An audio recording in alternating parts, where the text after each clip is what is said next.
What's going on, guys? This is Gainz Gaming. Today we are going to be talking about the future of Kingdom 1079. So as you guys all know, I've been in 1079 for 2 KVKs now. I just migrated here like 6 months ago.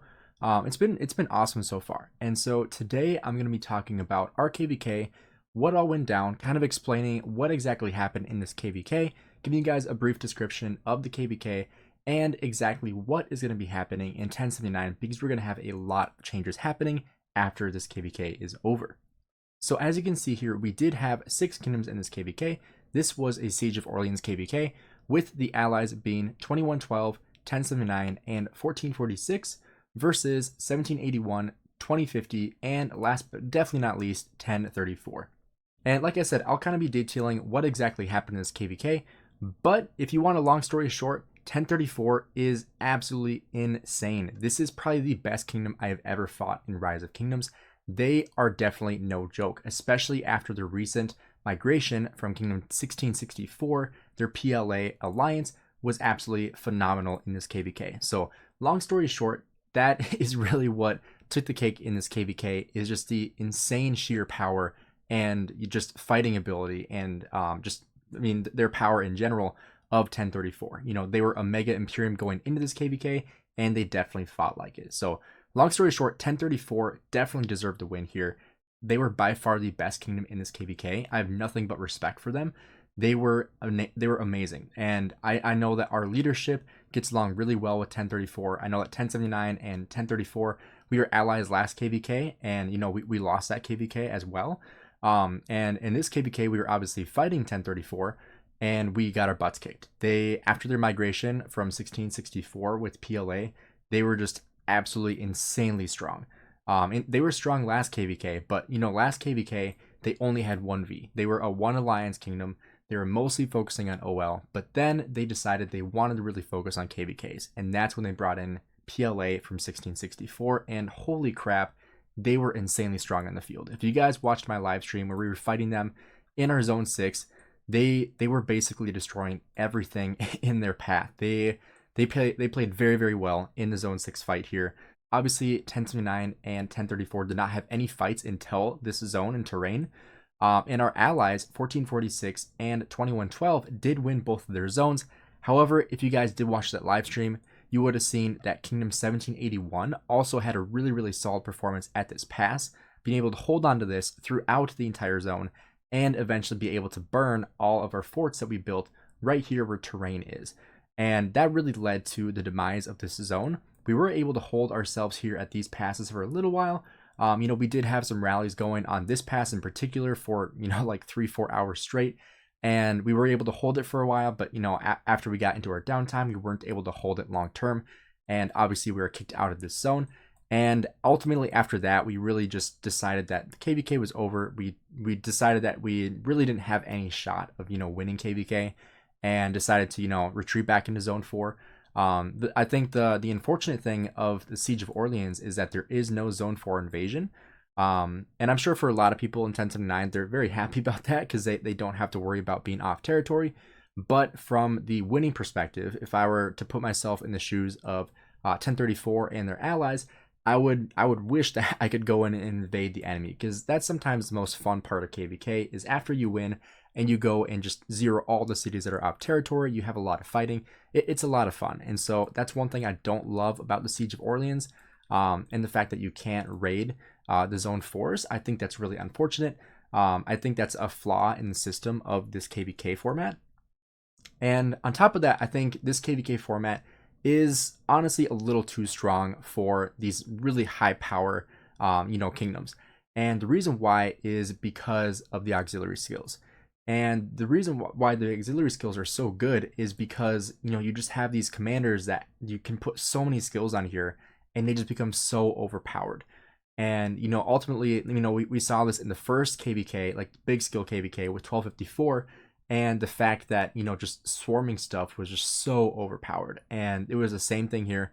You know, the big whales were swarming, and really nothing could hold up. So if you were swarming this flag, even if you had mega whales around it, you know, mass reinforcing, you really stood no chance of keeping that flag up. If you had, you know, 12 marches swarming plus potentially even a rally hitting, you really had no chance of keeping that flag up. And I think that's one flaw in this KVK, is that the field presence, not even just field presence, but having people that swarm is really what makes or breaks the open field and the flagging in general. It's just so hard to be able to maintain field and maintain your flags without having, massive whales on to swarm all the time. And so that's when like piloting comes into play. When you have mega whales that are on 24/7, they can swarm a flag in seconds. Teleport across the map at 3 a.m. and zero a flag or something like that. That's definitely valuable. And in this KVK, I think it's just a little bit too overpowered to have those auxiliary skills. So hopefully they'll be able to adjust that a little bit in the future, but I highly doubt they're going to do that. And like I said at the beginning of the video, we will be talking about the future of 1079 because obviously we've had 2 rough KVKs in a row. If you guys were following last KVK when we were fighting alongside 1034, we were fighting the #1 overall by power at the time, 1307. Obviously they have had some people migrating out since then, so they're not as strong as they once were, but they were a very big powerhouse at the time. And so we were fighting them with 1034, and we ultimately lost that KVK as well. We had a very short-lived Kingsland, which was really unfortunate. It was just a really rough loss for us then as well. And then this KVK, honestly, I think was worse. I think we lost this one way worse than we lost last KVK. And the reason why is because we literally could not even get into Kingsland. We had like a shot. We were controlling this zone right over here. What is this? Ile-de-France, at least how you say it. We were holding a stronghold right here. And I believe, and this is just my perspective, things could have been completely different, but this is just how I felt. I felt like our allies 21-12 kind of gave up on the zone a little bit before we did. And the reason why I say that is because of the field presence that I saw. And it could have potentially just been, the time zone difference with the kingdoms. But, when there's fighting going on here, I really only saw 1079 fighting against 1034 and then, a little bit of 2050. But ultimately, most of the fighting in this KVK, from my perspective, after the Zone 5 fights, was mostly 1034 and 1079, and then also 1446 and 1781. But in my opinion, and just in my perspective, I think 1079, 1034, and 1781 did the most fighting in this KVK. And that's reflective with the overall stats of, the total amount of kills that has been gained throughout this KVK. But obviously in the Zone 5 fights, 1446 did very, very well. They almost won this zone. They started out winning, then 1781 really took them over, but 1446 had an amazing recovery, and they were almost able to capture this pass, which ultimately would have really changed the outcome of this KVK, in my opinion. I think it would have been a lot harder for 1v to burn us out of this zone if 1781 wasn't able to hold on to this pass at the beginning of this zone fight. And without further ado, the changes that are coming to 1079 is going to be the fact that we are potentially kicking out like almost half the kingdom. The amount of people that we're going to be keeping in our kingdom is going to be only the top 465 contributors in the KVK. And so, that's going to be the fact if you hit your contribution levels, which we did raise from last KVK, we raised them 50% from what they were last KVK. And so if you didn't meet your requirements last KVK, you most likely were not going to meet them this KVK unless, obviously there were some circumstances that you weren't able to control, obviously. But ultimately, we are going to be kicking out a lot of players from 1079. And, we're giving them time to migrate. We're giving them the passports if they need them. And, we're trying to do this as peacefully as possible. That way we don't have to zero people and they can leave peacefully. There's a lot of like friends that are leaving, and it's unfortunate. There's people that are quitting, selling their accounts. So 1079 is going through a huge change after this KVK. And ultimately, we are going to drop Imperium pretty much entirely for the rest of the foreseeable future. And, we have a guy named Kraft here who does a lot of our statistics, a lot of our data as well, which is awesome. Huge props to him. He has done the calculations and figured out how much power we need to drop and how much power we need to maintain in order to stay below the Imperium status. So we are going to maintain an A seed ranking, which I think will be a much better fit for our kingdom. A lot of people talk a lot of smack about 1079, and mainly because we are basically a 4 alliance kingdom with the punch of an A seed. And, I say that from someone in this kingdom, seeing how these people fight in my kingdom. Obviously we have a lot of really big killers. We have a lot of people who do a lot of killing, but we also have a lot of people that, are low spenders or free to play. They aren't as good in the field. And they're just not on the same level as the people from, say, 1034. Basically everybody in the 1v Alliance in PLA, they were hitting with the punch of a full tech player. And that is ultimately huge in the open field if you have ever played in Season of Conquest. Having max technology is absolutely insane, especially if you have, troop capacity. If you have 100,000 more troops than your enemy, there's no way they're going to beat you. Even if they have better gear, you are going to beat them basically no matter what.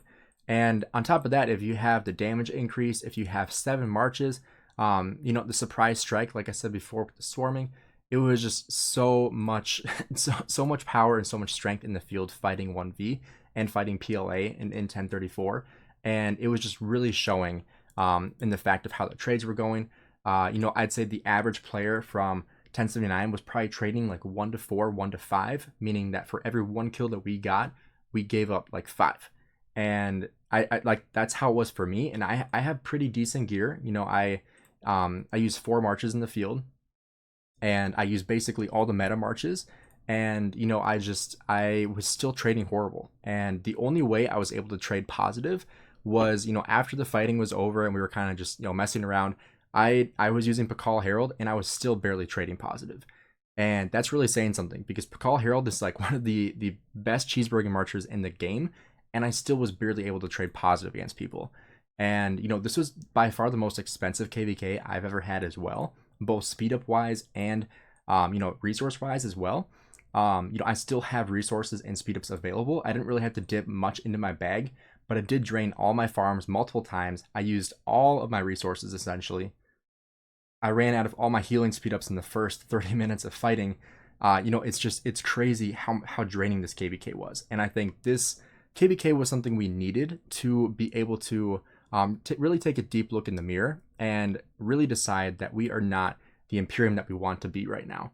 And, I don't want to put words in anyone's mouths. This is kind of just how I see it as well, and just from my perspective, reading the announcements that get sent out. But basically what I feel is that we are an A-seed kingdom. I think we can really flourish in the A-seed category, still fighting some Imperiums, but not being in a high Imperium KVK where we are fighting kingdoms like 1034 1v1. And, in this KVK, we were the top dog on our side. And so we were expected to take the top dog on their side, which is 1034. But the difference of 1079 and 1034 is just way too vast. If we were fighting, say, 1781 or 1446 1v1, like, sure, it'd still be a tough matchup, but it would actually be fair. Like, we would actually have a chance of beating them, and, a much better chance of beating them than fighting 1034. Or like in last KVK's situation, 1307. And so I think this is a really great thing for 1079 being able to drop Imperium, and really being able to, make our seeding where we should be. Because, ultimately, like I've made videos about this before about how, Imperium is changing, how Lilith is going to be basically punishing Imperium kingdoms. So I think this is a really good idea that we're kind of trying to get ahead of the curve. Just like 1254, a lot of people leaving that kingdom in order to, avoid being that mega Imperium again. And I think that's really what 1079 needs. And, we, like I said before, we are going to be kicking out a lot of players from 1079, from, our top alliances, from our supporting alliances, like basically the whole kingdom is getting a fresh lift. And the other thing I really like about how we are doing this is that we are actually creating a power cap for players based on their contributions. So for example, the way that we are doing it, I will pull up a list right here and show you guys exactly what our list looks like. So as you can see here, this is our top list of contributors. And so we have 10 players that are able to push up to 150 or more million power. And so I think this is a really, really good idea where you can actually increase the amount of power you want to have in KVK by contributing more. And if you were, say, 60 million power, but you contributed like a 90 million power player, you were able to push to 90 million power. And if you were a 90 million power player and you contributed like you're a 60 million power player, well, you don't need that extra 30 million power. So therefore, you can only have 60 million power the next KVK. So I think this is a really good way to, hold people accountable to actually contribute the way they should be. And if we scroll down to where I am, I ranked 32nd in this KVK. It says 33 here mainly because of, the first was just the governor name. So I ranked 32nd in this KVK, which I'm pretty happy about considering I was definitely not in the top 32 in terms of power or kill points in this KVK. But I achieved, let's see, 51.9 million contribution points. I did hit about 28 million kills, 28.5 million kills of T4 and T5 during this KVK. I also had 1.5 million dead troops after the contributions were finished. I did also kill off my T1 siege. I can show you guys that here as well. After all the fighting was over, I did kill off the rest of my T1 siege just to, get rid of that because I really don't need it. And so I did use the full hospital I had from fighting still. It was like 680,000 out of 690. So I took advantage of that, filled the rest of my hospital up, and got some extra speed ups and resources from that. So I still have some of those 5-minute speed ups after bastions. So I was able to get some goodies for those T1 siege that I just really don't need. So I will get half that back and I'll be able to kill them off again next KVK. So I'm pretty happy about that. But once again, if we take a look at this list, the other really cool thing about this list is that you are able to, like I said, really see where you rank in the kingdom. And so I came in this KVK about 85 million power, and so I did punch a little bit higher above where I was listed. And so that allows me now, if I wanted to push up to 90 million power. And, as we keep on scrolling here, we can see, the power cap decreases as you go. So you have 72, 70 million. There's X amount of players per category. And so, like I said before with Craft, who is doing all of our data, all the matchmaking contributions as well, he really did all the heavy work here, and he figured out how much power we can have as a kingdom to stay out of Imperium. So as you can see right here, rank 301 is our 300th by power. So that means our number 300 by power will have potentially 65 million power at the most. And so that is really going to help us stay in A seed. And so like you see below this, the people who are below rank 301 are not going to count toward contribution. And so having this lower power cap is really going to help us stay in our A seed ranking and not go up to Imperium. And I'm not going to scroll down below rank 465 because I don't want to publicly shame anybody who is being forced out of the kingdom out of privacy and respect. And so, like I said before, we will have quite a bit of people that are going to be kicked out of the kingdom ultimately. When I scroll down, I can see that we have 952 people on this list. So that means about half the amount of people on our list is going to be removed from this kingdom due to no contribution or lack of contribution, which I think is more than fair. If you had something come up during KVK, obviously, if you told somebody, that's going to be taken into account. But if you just didn't help whatsoever, if you just didn't really care, I mean, you shouldn't be in high seed, especially Imperium Kingdom, that's trying to win KVKs, because it's not helping anybody out. And so really dropping the amount of players in our kingdom and the overall power base, I think will be really good for our kingdom. And that way we can also, have better KVKs and not be up against kingdoms like 1034 in a 1v1 setting. If this was a 2v1 setting, if, the map's laid out differently and we had different allies. So for example, if this was like a 4-on-2, which I think at the end of this KVK, I think would have been way more fair after seeing how good 1034 was after their migration, because honestly, nobody knew how good they were going to be after this migration in. And ultimately, they are 10 times better than they were last KVK. And they were still good last KVK against 1307. Ultimately, we weren't able to win, but the fact that they are that much better now than they were then is extremely telling. I am super excited to see the future of 1034, and honestly more excited to see the future of 1079, because, once we drop Imperium, we're going to have way better KVK matchmaking. We'll, have more kingdoms to fight against. I think it'll be a much better situation for us. And, a lot of people, especially like on Facebook and in my, YouTube comments, like they like to talk crap about 1079 because, we're an Imperium kingdom with a lot of power, but we just don't have the punch. And we just don't have the fighting base that other Imperiums that are our level of power have. And, that's reflective of our KVKs, of this KVK, of last KVK. And so that is why 1079 needs this change. And I think it's a great change. I'm super excited to see what the future of this kingdom holds.